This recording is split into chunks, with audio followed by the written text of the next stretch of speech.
Ce soir, nous allons voir la connaissance du Christ. Et pour mieux le connaître, je vous propose les litanies du Saint-Nom de Jésus. Dans les litanies, nous avons toutes sortes de qualités qui s'appliquent au Christ. C'est comme un portrait du Christ qui nous est présenté à travers la litanie. Elle se trouve, pour ceux et celles qui ont le petit livret, à la page 8, et je vous invite à répondre « Prends pitié de nous ». Au nom du Père et du Fils et du Saint-Esprit. Jésus, Fils du Dieu vivant. Jésus, splendeur du Père. Jésus, pur éclat de la lumière éternelle. Jésus, roi de gloire. Jésus, soleil de justice. Jésus, fils de la Vierge Marie. Jésus, aimable. Jésus, admirable. Jésus, Dieu fort. Jésus, Père du siècle à venir. Jésus, ange du grand conseil. Jésus, très puissant. Jésus, très patient. Jésus, très obéissant. Jésus, doux et humble de cœur. Jésus, qui chérissait la chasteté. Jésus, qui nous honore de votre amour. Jésus, Dieu de la paix. Jésus, auteur de la vie. Jésus, modèle des vertus. Jésus, zélateur des âmes. Jésus, notre Dieu. Jésus, notre refuge. Jésus, Père des pauvres. Jésus, trésor des fidèles. Jésus, bon pasteur. Jésus, vraie lumière. Jésus, sagesse éternelle. Jésus, bonté infinie. Jésus, notre voix et notre vie.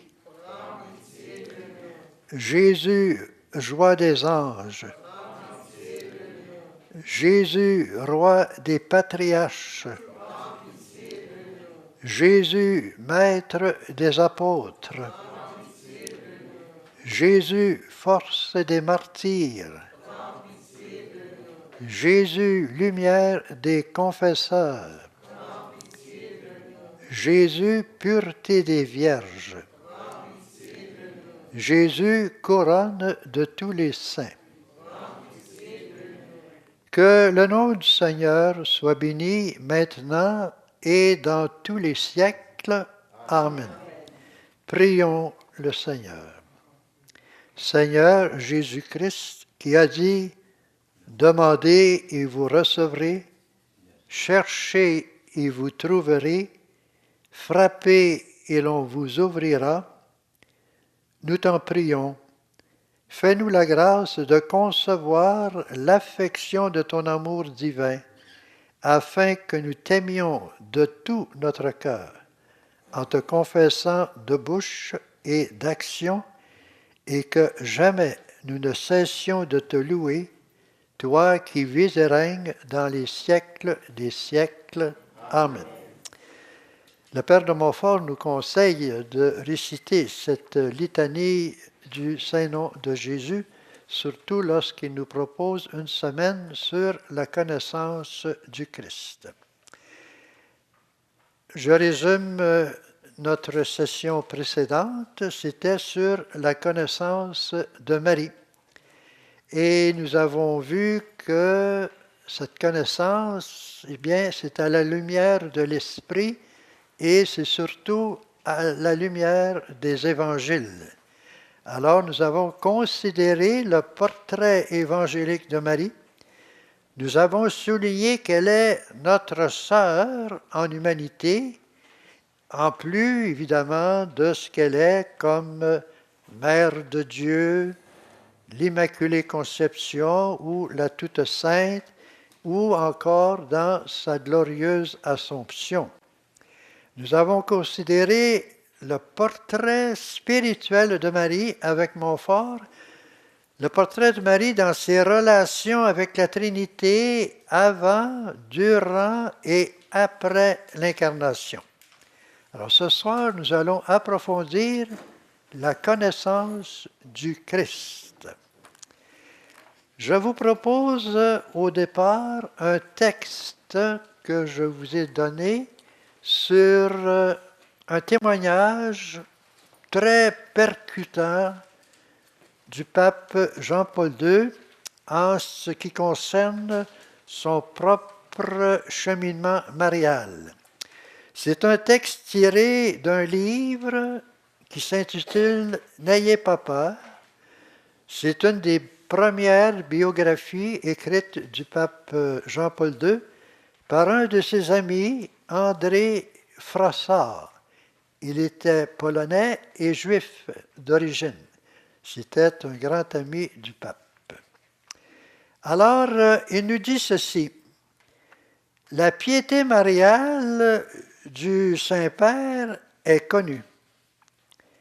Elle prend sa source dans l'Évangile, bien sûr, mais elle doit beaucoup à un petit livre perdu ou caché pendant un siècle et demi, le traité de la vraie dévotion à la Sainte Vierge de Saint Louis-Marie Grillon de Montfort. C'est un écrit qui a été composé vers l'an 1712 ou 13, ce qui fait jusqu'avec le curé d'Ars 2 Français de plus dans la pensée religieuse du Saint-Père. Alors, c'est un livre qui a été caché durant au-delà de 100 ans. Et que ce livre soit caché dans le secret d'un coffre, c'est une prédiction, une prophétie que Montfort avait faite. Je vous lis en ce sens le numéro 114 de La vraie dévotion. C'est un numéro qui nous montre la qualité de ce que Montfort va écrire. Je prévois bien des bêtes frémissantes qui viennent en furie pour déchirer avec leurs dents diaboliques ce petit écrit est celui dont le Saint-Esprit sait servir pour l'écrire. Le traité de la vraie dévotion, c'est une inspiration, c'est le Très-Haut qui a révélé ce secret au Père de Montfort. Du moins pour l'envelopper dans les ténèbres et le silence d'un coffre, afin qu'il ne paraisse point. Ils attaqueront même et persécuteront ceux et celles qui le liront et réduiront en pratique en pratique. Mais n'importe, mais tant mieux. Cette vue m'encourage et me fait espérer un grand succès, c'est-à-dire un grand escadron de braves et de vaillants soldats des deux sexes pour combattre le monde, le diable et la nature corrompue dans les temps périlleux qui sont arrivés plus que jamais. Alors ce livre, ce coffre a disparu. On dit que pendant la Révolution française, les soldats étaient venus dans la bibliothèque des pères Montfortin et avaient détruit les livres ou les avaient jetés par terre. Et c'est 100 ans après qu'on a découvert ce livre du père de Montfort. il manquait des pages, il avait été déchiré, il manquait les premières pages et les dernières pages. Mais ce que nous avons est complet en soi. Donc, mon frère avait fait cette prophétie. Si vous avez vu la statue du Père de Montfort, celle qui est dans la grande basilique de Rome, on le voit qui écrase la tête du démon et le démon qui tient le livre du traité de la vraie dévotion à la Vierge Marie. C'est le sens de cette prophétie. Alors le pape continue, lui, le pape, comme chacun et chacune de nous, a fait un cheminement spirituel. Et dans ce cheminement, il dit après un long cheminement intérieur, dans sa relation avec Dieu, dans sa relation avec le Christ, avec Marie, il dit que dans ce cheminement se fait un tournant décisif. Et ce fut une nouvelle attitude, une espèce de conversion religieuse. Donc, la lecture de ce livre a marqué dans ma vie un tournant décisif. Je dis tournant, bien qu'il s'agisse d'un long cheminement intérieur qui a coïncidé avec ma préparation clandestine au sacerdoce. C'était en Pologne, c'était la persécution, il devait se cacher pour étudier et pour se présenter au sacerdoce. Il dit, c'est alors qu'est tombé entre mes mains ce traité singulier, un de ces livres qu'il ne suffit pas d'avoir lu. Je me rappelle de l'avoir porté longtemps sur moi, même à l'usine de soude, si bien que sa belle couverture était tachée de chaux. Alors, il lisait ça en cachette. Il apprenait des textes par cœur. Je revenais sans cesse et tour à tour sur certains passages. Je me suis aperçu bien vite qu'au-delà de la forme baroque du livre, il y a des mots du 18e siècle, et des comparaisons qui peuvent nous surprendre. Je vous ai mentionné l'autre fois le Zou du Père de Montfort. Il s'agissait de quelque chose de fondamental. Il s'est ensuivi que la dévotion de mon enfance et même de mon adolescence envers la Mère du Christ a fait place à une nouvelle attitude. Donc, il a progressé dans sa relation avec la Vierge Marie. Et une dévotion venue du plus profond de ma foi, comme du cœur même de la réalité trinitaire et christologique. Ça veut dire qu'il a découvert que notre relation à la Vierge Marie, c'est une imitation de l'exemple que nous donne la Trinité. On l'a vu la dernière fois, avant, durant et après l'incarnation. Et c'est aussi l'exemple du Christ lui-même qui a voulu dépendre de Marie. C'est ça qui a bouleversé le pape. Alors qu'auparavant, je me tenais en retrait de crainte que la dévotion mariale ne masque le Christ au lieu de lui céder le pas. J'ai compris à la lumière du traité de Montfort qu'il en allait en vérité autrement. Notre relation intérieure à la Mère de Dieu réside organiquement de notre lien au mystère du Christ. Il n'est donc pas question que l'un nous empêche de voir l'autre. Il y avait une certaine peur d'aller à la Vierge Marie au lieu d'aller directement au Christ. C'est une crainte, et Montfort appelle cette crainte les dévots scrupuleux. Et c'est ce que nous dit ici quand il parle des fausses dévotions à la Vierge Marie.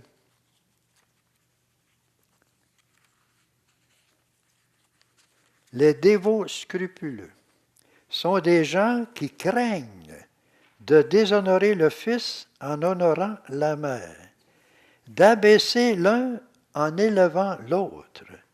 Ils ne sauraient souffrir qu'on donne à la Sainte Vierge des louanges très justes que lui ont donné les saints pères. Ils ne souffrent qu'avec peine qu'il y ait plus de monde à genoux devant un autel de la Sainte Vierge que devant le Saint-Sacrement, comme si l'un était contraire à l'autre, comme si ceux qui prient le Sainte Vierge ne priaient pas Jésus-Christ par elle. Ils ne veulent pas qu'on parle si souvent de la Sainte Vierge et qu'on s'adresse si souvent à elle. Alors, c'est les scrupuleux. Il est très dangereux et un piège du malin sous prétexte d'un plus grand bien, car jamais on honore plus Jésus-Christ que lorsqu'on honore plus la très sainte Vierge, puisqu'on ne l'honore qu'afin d'honorer plus parfaitement Jésus-Christ, parce qu'on ne va à elle que comme à la voie pour trouver le terme où on va, qui est Jésus-Christ. Donc, le pape a eu cette épreuve de craindre d'enlever à Jésus-Christ s'il se donnait à Marie. Quand on voit Marie, est-ce qu'on met Jésus de côté? Est-ce que Marie est un obstacle dans notre relation à Jésus? C'est des objections, là. Mais avec Montfort, on voit qu'elle n'est pas un obstacle parce qu'on aime Marie à l'exemple du Christ. Alors, il nous dit ceci, bien au contraire. La vraie dévotion à la Sainte Vierge se révèle de plus en plus précisément à celui qui s'avance dans le mystère du Christ, Verbe incarné, et dans le mystère trinitaire du salut, qui a ce mystère pour centre. On peut même dire qu'à celui qui s'efforce de le connaître et de l'aimer, le Christ lui-même désigne sa mère comme il l'a fait au Calvaire pour son disciple Jean. C'est Jésus qui nous donne Marie et qui nous dit de prendre Marie chez nous. Et c'est un texte là de voici ta mère, et le disciple l'a pris chez lui. Alors, c'est un texte qui est très fort et très puissant. Et plus loin, il va nous dire qu'elle est partie intégrante de sa vie intérieure et de sa théologie spirituelle, la Vierge Marie. Et ensuite, il dit, quand il parle de l'esclavage d'amour, pour lui, ce n'est pas un problème, car la liberté se mesure à la mesure de l'amour dont nous sommes capables. Et nous avons vu dans la liberté intérieure qu'on reflète l'image de Dieu, et Dieu est amour. Donc, c'est un texte que je vous propose à lire et à méditer, parce qu'il répond à plusieurs questions et nous donne vraiment le sens de la Vierge Marie qui nous conduit au Christ. C'est Montfort encore qui nous dit, si la dévotion à la Vierge ne nous conduit pas au Christ, elle est une illusion du démon. Alors, nous commençons la connaissance du Christ. C'est Montfort qui nous dit que cette connaissance de la sagesse éternelle n'est pas seulement la plus noble et la plus douce, mais encore la plus utile et la plus nécessaire, parce que la vie éternelle consiste à connaître Dieu et son Fils Jésus-Christ. C'est extrait du livre de l'amour de la sagesse, au numéro 11. Mais cette connaissance n'est pas simplement intellectuelle, c'est une connaissance amoureuse. Le mot « connaître » veut dire naître avec, grandir avec le Christ. C'est ça la vraie connaissance. Il y a différentes connaissances du Christ, mais c'est surtout dans les évangiles. Chaque page d'évangile ou chaque évangile, c'est pour donner une réponse à qui est Jésus. Et c'est les évangiles qui nous donnent la réponse. Qui es-tu? Alors, la réponse est là. Et la connaissance du Christ aussi, il faut la présenter comme d'une façon attrayante pour qu'on soit vraiment attiré par lui, susciter le goût du Christ, de faire une expérience du Christ. Le pape revient très souvent là-dessus, le pape Benoît XVI et le pape François. On ne convertit pas par prosélytisme, mais par attraction. Il faut qu'on présente le Christ comme une personne qui nous attire. Alors, je commence par vous parler de l'humanité de Jésus et aussi de la divinité de Jésus. Il est vrai Dieu et vrai homme. Ce matin, on avait un évangile à l'Eucharistie, c'était l'apparition à Joseph. Nous avons l'apparition à la Vierge Marie à l'occasion de la visite de Saint Gabriel.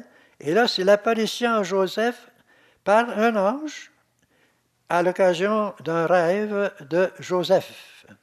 Et dans chaque apparition, vous avez un ange, c'est au sujet d'un fils, vous avez aussi le nom qu'on donne à cet enfant, et vous avez toujours la demande d'un signe.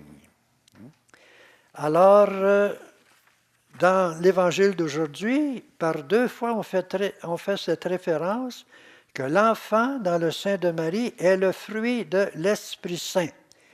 Quand on dit Fils de Dieu, c'est Fils de l'Esprit Saint dans sa divinité et dans son humanité, c'est Fils de Marie. Donc, Jésus, vrai homme. Donc, je souligne, comme j'ai fait pour la Vierge Marie, le portrait du Christ, mais selon les évangiles, non pas selon mon imagination ou de différentes élucubrations. Hein? C'est toujours parole d'évangile. Alors le Christ, il faut le rendre attrayant. Hein? C'est une personne épanouie. Il a l'estime de lui-même. Hein? On a vu ça dans la connaissance. Il faut avoir une estime de soi. Il a une estime de lui-même. Vous m'appelez les maîtres et seigneurs et vous dites bien, car je le suis. Il y a une capacité extraordinaire d'émotion. Jésus fut dans l'admiration. Il tressaillit de joie. Et quelle n'est pas mon angoisse?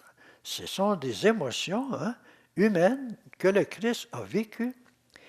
Il va même pleurer sur Jérusalem. Hein? Il se connaît lui-même. Il l'affirme, « Je suis doux et humble de cœur ». Il est capable de solitude. Hein? Bien avant le jour, il s'en alla dans un lieu désert et il priait.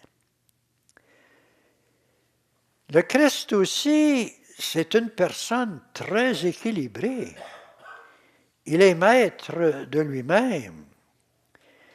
Il est en silence sur la croix face aux insultes. Son attitude face aux effusions de la pécheresse convertie, qui répand des parfums, qui l'embrasse les pieds, qui l'essuie avec ses cheveux, du calme.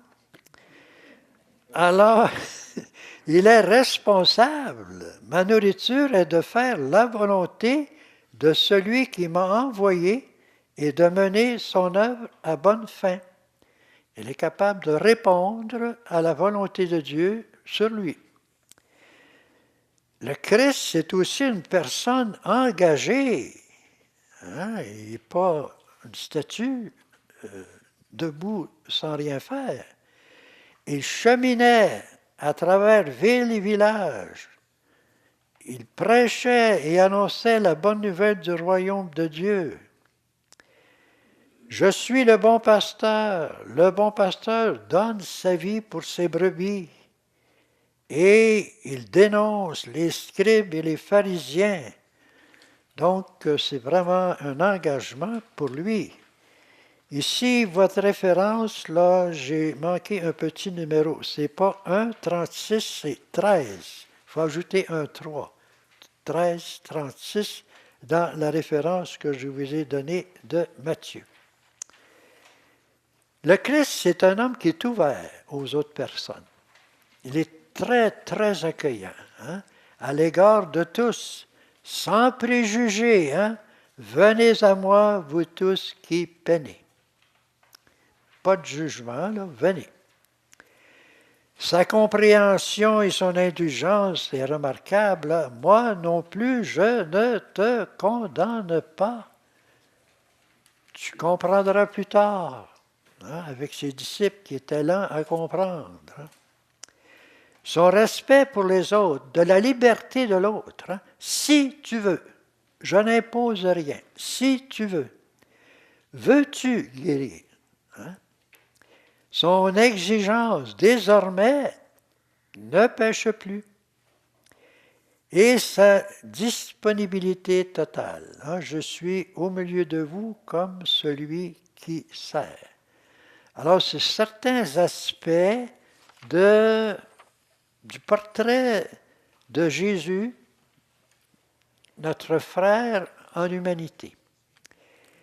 Mais il y a eu des portraits plus négatifs de Jésus et qui sont dans les évangiles. On va l'appeler, par exemple, un fou. On va dire qu'il est l'ami des prostituées et des pécheurs. On va dire qu'il est un Samaritain.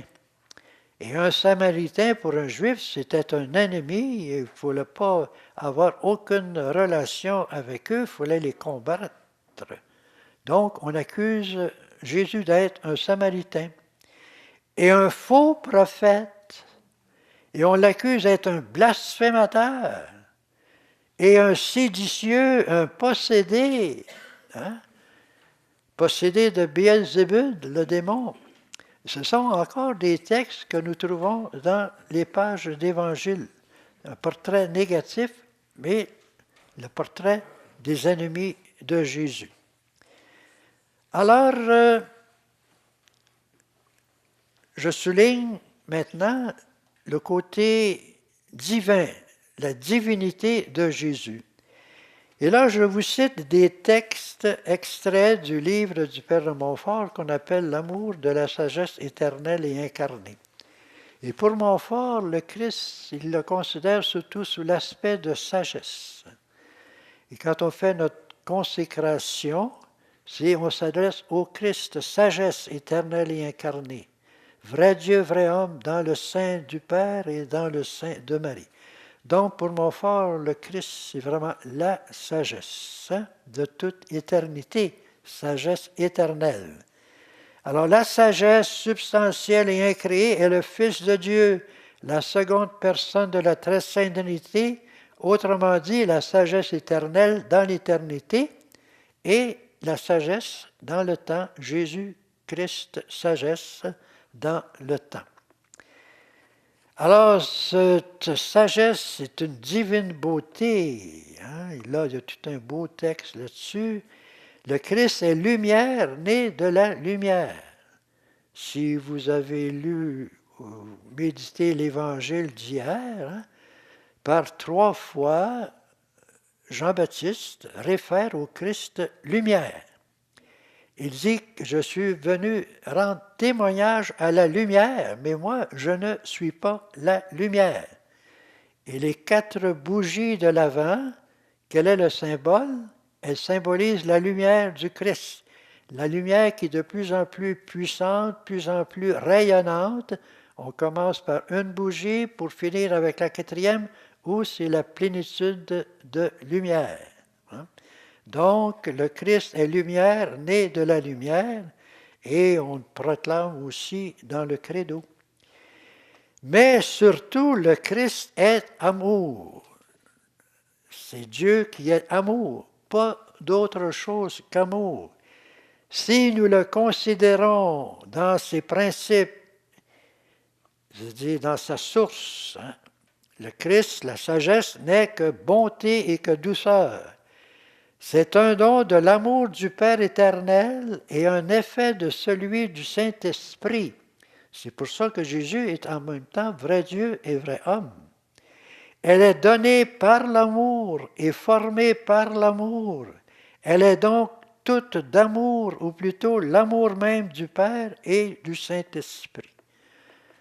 Alors, ces différents textes-là pour souligner que Jésus est vrai Dieu et vrai homme. Mais ce qui est plus fort et ce qui est plus provoquant pour le Père de Montfort, c'est la dépendance mariale du Christ.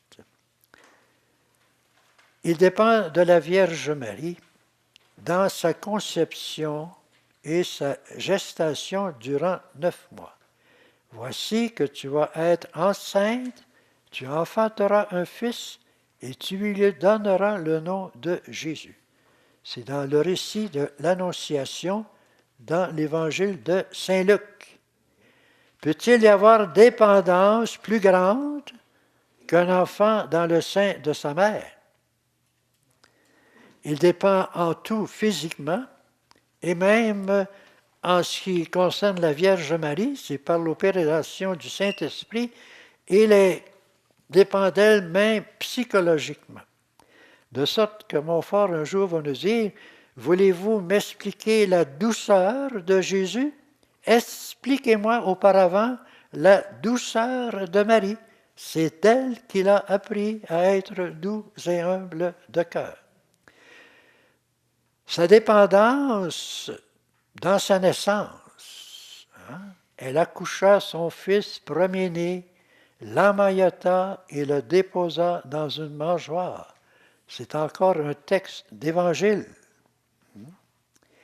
Dans sa présentation au temple, ils l'amenèrent à Jérusalem pour le présenter au Seigneur.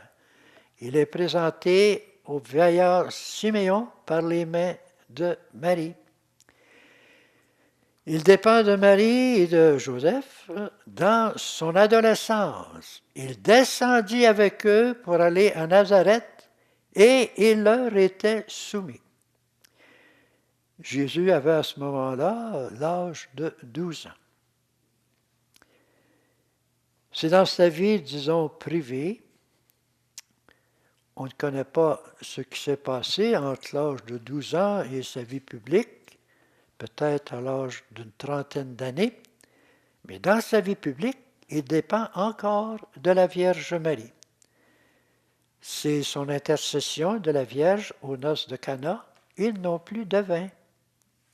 Alors, par l'intercession de Marie, il va, en dépendance à son intercession, il va multiplier l'eau en vin. Et au calvaire, femme, voici ton fils. Donc, il dépend encore de Marie pour nous donner, chacun et chacune de nous, à Marie. C'est des textes très forts qu'on trouve aussi dans la vraie dévotion à la Vierge Marie. Là, tous les textes que j'ai cités sont tirés de l'Évangile, soit de Luc, soit de Saint Jean. Je lis un texte du traité de la vraie dévotion, le numéro 18. Vous allez voir cette dépendance.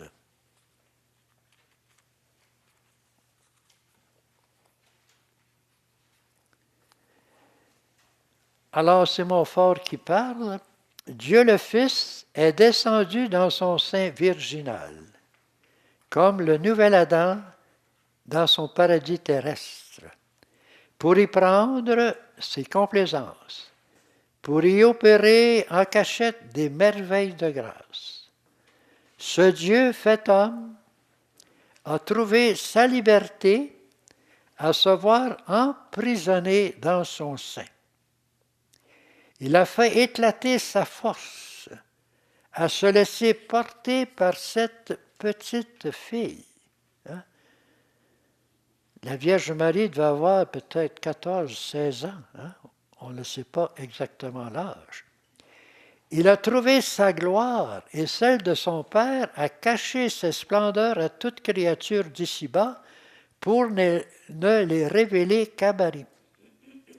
Il a glorifié son indépendance et sa majesté à dépendre de cette aimable Vierge dans sa conception, en sa naissance, en sa présentation au temple, en sa vie cachée de 30 ans jusqu'à sa mort, où elle devait assister pour ne faire avec elle qu'un même sacrifice, et pour être immolée par son consentement au Père éternel, comme autrefois Isaac par le consentement d'Abraham à la volonté de Dieu.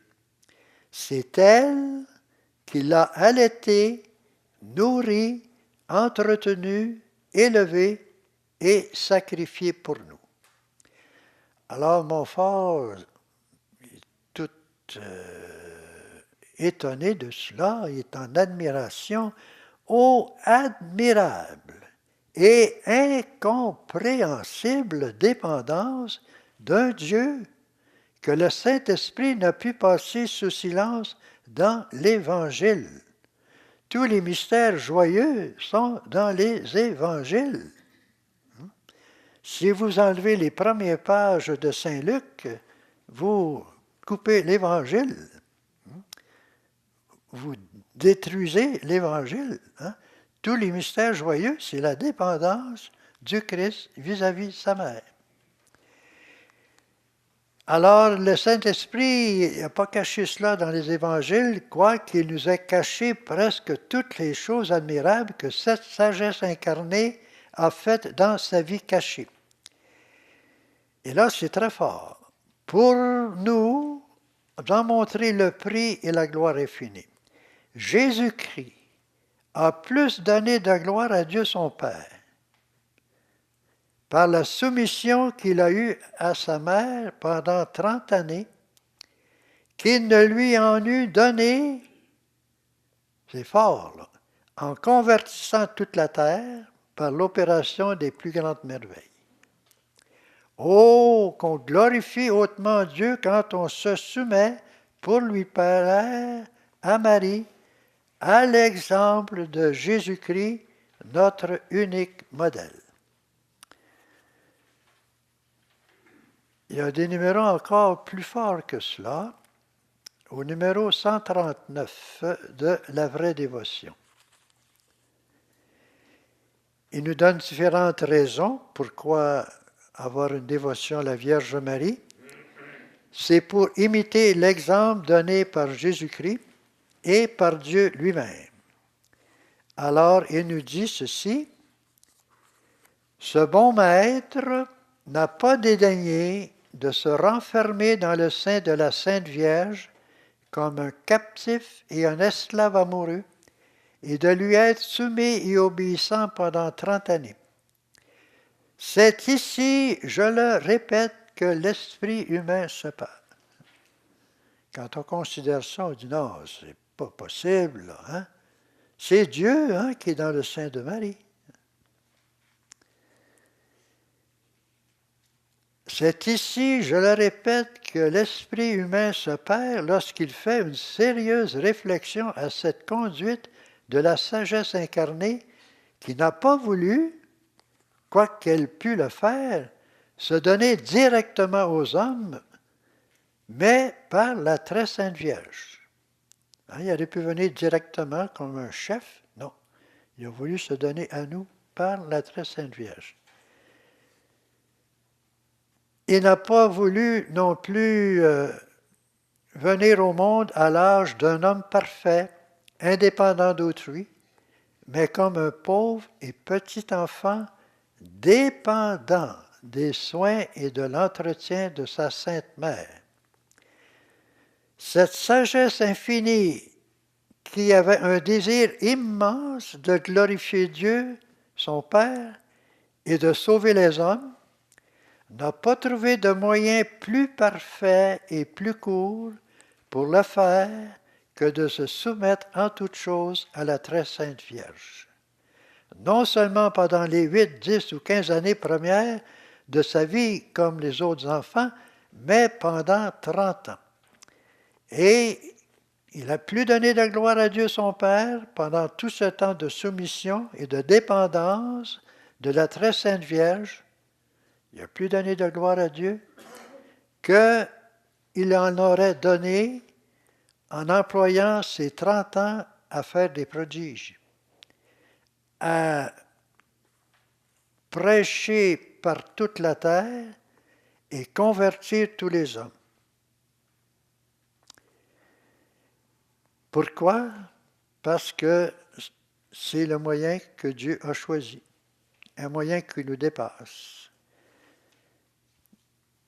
Oh, qu'on glorifie hautement Dieu en se soumettant à Marie à l'exemple de Jésus. Alors, c'est des textes-là qui nous sont très beaux, surtout durant ce temps de l'Avent où on se prépare à la venue de Jésus. Quand il parle que la venue de Jésus, c'est un chemin parfait, c'est un des plus beaux textes là, que je vous propose à votre méditation durant ce temps du carême. Pas du carême, mais de l'Avent. De l'Avent. Alors, c'est le numéro 157. Cette pratique de dévotion, il ne faut pas oublier que c'est une pratique, il faut s'exercer à ce secret. Là. Cette pratique, c'est de tout faire par, avec, en, pour Marie. Alors, cette pratique de dévotion à la très sainte Vierge est un chemin parfait pour aller et s'unir à Jésus-Christ, puisque la divine Marie est la plus parfaite et la plus sainte des pures créatures, et que Jésus-Christ, qui est parfaitement venu à nous, n'a point pris d'autre route de son grand et admirable voyage. Alors, le Très-Haut, l'incompréhensible, l'inaccessible, celui qui est, a voulu venir à nous, qui ne sommes rien, et comment cela s'est-il fait? Le Très-Haut a descendu parfaitement et divinement par l'humble Marie jusqu'à nous, sans rien perdre de sa divinité et sainteté. Et c'est par Marie que les très petits doivent monter parfaitement et divinement au Très-Haut, sans rien appréhender, sans avoir peur, sans crainte. L'incompréhensible s'est laissé comprendre et contenir parfaitement par la petite Marie, sans rien perdre de son immensité. C'est aussi par la petite Marie que nous devons nous laisser contenir et conduire parfaitement, sans aucune réserve. Il ne faut pas avoir peur. L'inaccessible s'est approché, s'est uni étroitement et parfaitement, même personnellement à notre humanité, par Marie, sans rien perdre de sa majesté. C'est aussi par Marie que nous devons approcher de Dieu et nous unir à sa majesté parfaitement et étroitement, sans crainte d'être rebuté. Enfin, celui qui est a voulu venir à ce qui n'est pas et faire que ce qui n'est pas devienne Dieu ou celui qui est. Il l'a fait parfaitement en se donnant et se soumettant entièrement à la jeune Vierge Marie, sans cesser d'être dans le temps celui qui est de toute éternité. De même, c'est par Marie que, quoique nous soyons rien, nous pouvons devenir semblables à Dieu par la grâce et la gloire en nous donnant à elle si parfaitement et entièrement que nous ne soyons rien en nous-mêmes et tout en elle, sans crainte de nous tromper. Alors c'est un chemin parfait. Vous avez remarqué que le mot parfaitement revient une dizaine de fois dans ce numéro et que c'est toujours Dieu, mais par la petite Marie.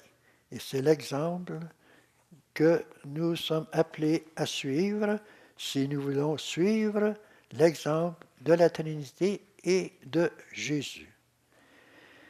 Puis après cela, Montfort va continuer, il va dire, montrez-moi un autre chemin, le plus parfait possible, hein, mais je prendrai de préférence ce chemin, le chemin de Marie, le chemin de l'Immaculée. Voilà. Est-ce que c'est une bonne préparation pour le temps de Noël? Hein? C'est clair et certain que Jésus est venu à nous par Marie. Et il veut que nous retournions à lui par le même chemin, le chemin de Marie. Montfort nous dit que c'est un chemin facile, aisé, assuré et parfait. Des questions de clarification? Oui, mon cher. Hier soir, à la cathédrale, avec les jeunes adultes, on avait une discussion sur la Sainte Famille. Et on se demandait, c'est pas vraiment écrit dans l'Évangile, mais est-ce que vous pensez que Marie aurait préparé Jésus pour sa royauté, étant donné qu'elle savait que son Fils était le Dieu incarné?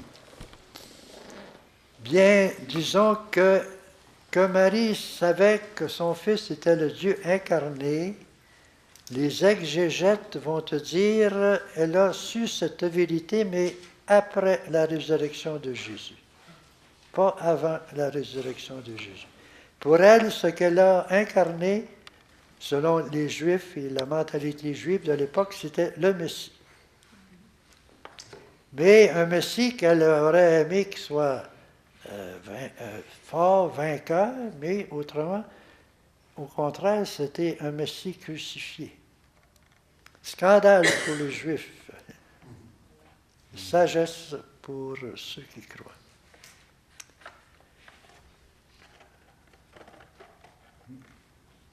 D'autres questions? Oui, c'est le pape Jean-Paul II là, qui nous dit que plus on aura une dévotion au Christ, plus le Christ va nous donner Marie.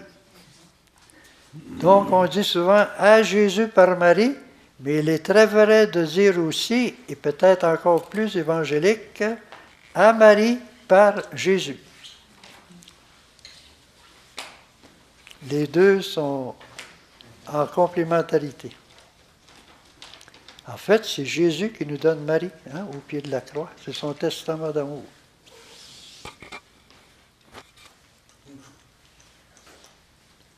Alors, sur ce, je veux vous souhaiter un très joyeux Noël. À Noël, c'est Dieu qui prend un visage. Et son visage nous offre un sourire. Et c'est Dieu aussi qui prend un cœur. Et un cœur, c'est pour nous aimer.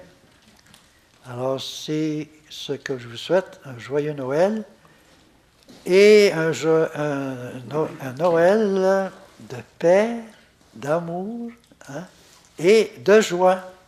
Hier, c'était le dimanche de la joie et Marie tressaillait de joie lorsqu'elle avait l'enfant dans son ventre.